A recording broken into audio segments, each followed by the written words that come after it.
Happy Friday. Here we are, the third WOD of Dynamic Web Applications Part 2, DigitsTelephone.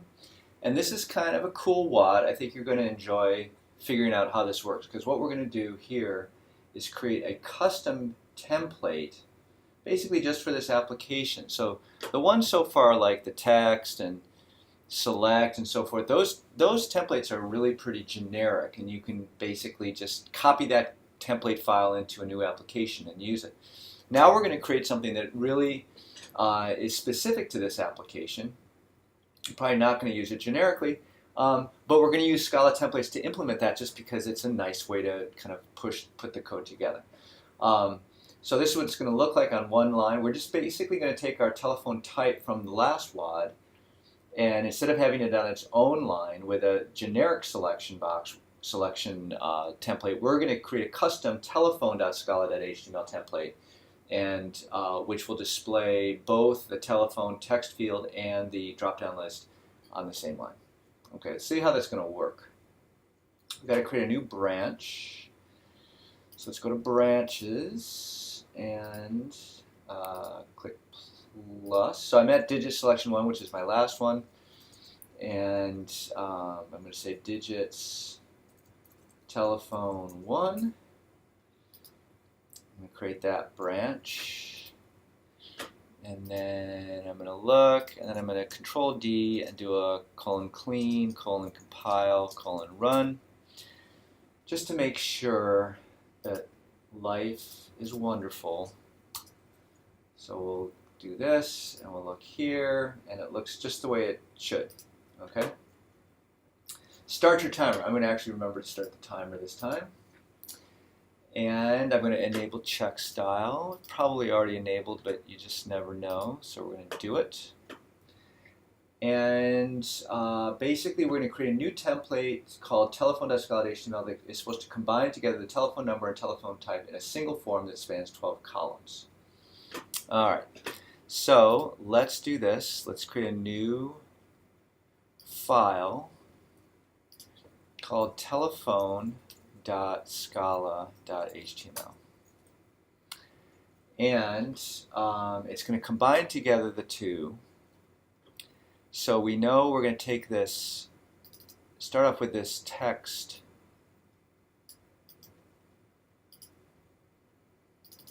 and we'll put that in there. And then the next thing is that we're going to actually want to combine in this one as well. So we've got to basically merge these two parameter lists.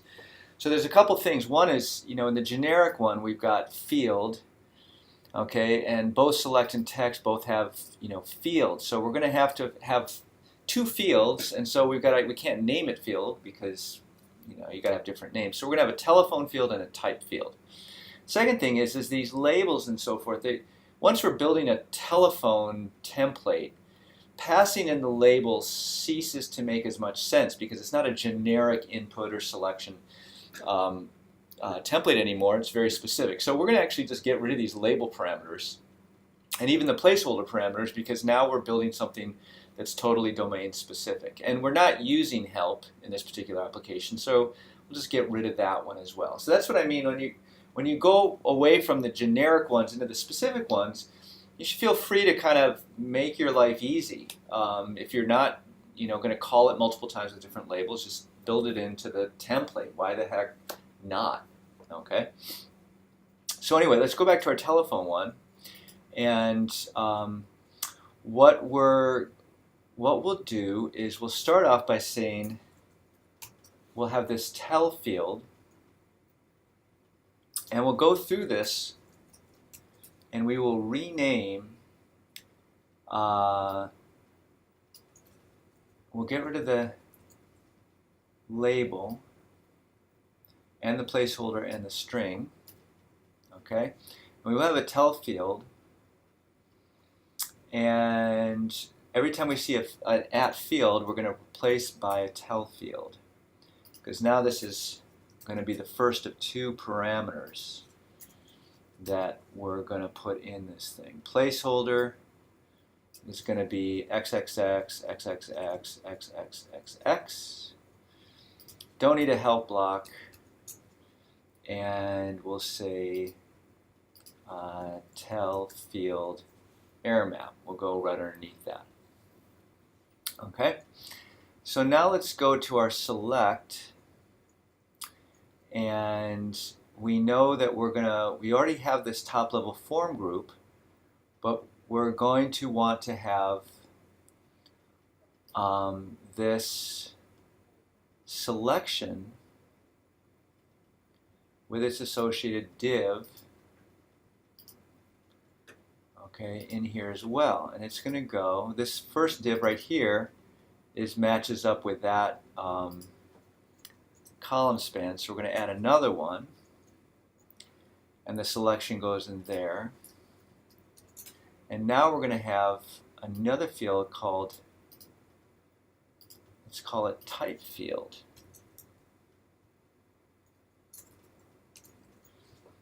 Okay, and so this, all the references in here are going to be the type field.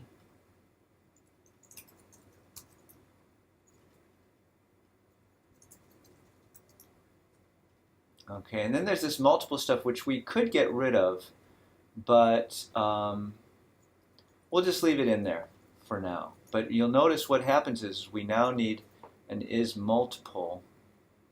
I mean, I could show you how to get rid of it, but I'm going to just leave it alone for now. And then we have down here type field error. Okay, so there's a couple things to note. One is that remember these form groups form an implicit row, so things have to add up to 12. So far we have 2 plus 10 is 12, and then we have another 10, we're at 22. So that's not going to work. So maybe we'll try, I don't know, 7 and 3. So we still add up to 12. And the other thing is that for this form control, we need this is multiple, which is of type Boolean. And we're going to also need our option map. Okay, so let's just go to the select.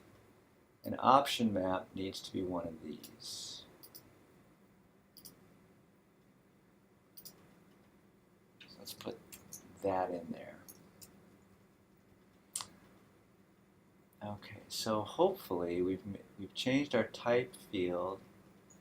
Let's just do, I'm nervous that we haven't changed all our fields. So let's do a find replace and make sure that every place we see a field, it's been fixed. Looks like we're okay. Okay, so now we've got our new telephone template. What we now want to do is actually, we actually want to use it. And so to use it, we're going to say @telephone, and then the first argument is going to be our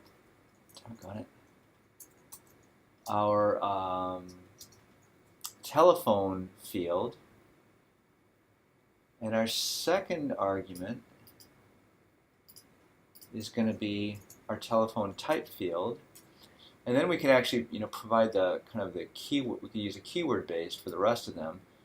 So that's the telephone, the type, is multiple. So we want to say is multiple. Well, shoots, I can just do it this way. Is multiple equals false. And then our option map, which I think is our last one, is going to look like that. And then we need a closing thing. Okay? And this is now going to replace these other things. Okay, so we've got 4 arguments to this. Telephone, telephone type is multiple option map. Telephone, telephone type, Boolean is multiple, and option map. Okay, so I think if all is well, we should be able to try this out. So we'll go hit return, and voila, we almost have it. It's a little, you know, when it gets a little, let's change this to, instead of 9, let's just do maybe 6 and 4 and 4. Let's try that and see if we get a little better spacing. So if we go in here where it looked a little weird, hit return. Okay, so that looks pretty good. And let's just do an add and see what happens. Okay, so that looks pretty nice as well. We're getting the right kind of stuff, and we can fill this out. But you know, one is pretty confident at this point that it's going to work because we didn't actually affect the controller at all, right? We were just focusing on our view file. So let's press add, and that happens, and then we go here, and we see it, and we can go back here and edit this to mobile, and add, and if we go back to here, it's now mobile. So it looks like we've done the update. Looks like about 9 minutes. Really pretty straightforward, and hopefully you've got the sense now for how you can combine together multiple controllers, form controls, into a single form group. And we could, you know, we could go to town. Like we could create 3 little integer fields for a telephone number. Or we could put radio buttons or whatever we wanted. And the key thing is that you've got this outer div for the entire form group, and then you have you know, your label or whatever you want. So we've got a label, then we've got one div, and then we've got another div, and we always put our help block for the errors and so forth in the div associated with the form control. Okay, so they've got to be directly associated with it. You follow that and make sure that everything adds up to 12, 6, 8, 12, and you should be good.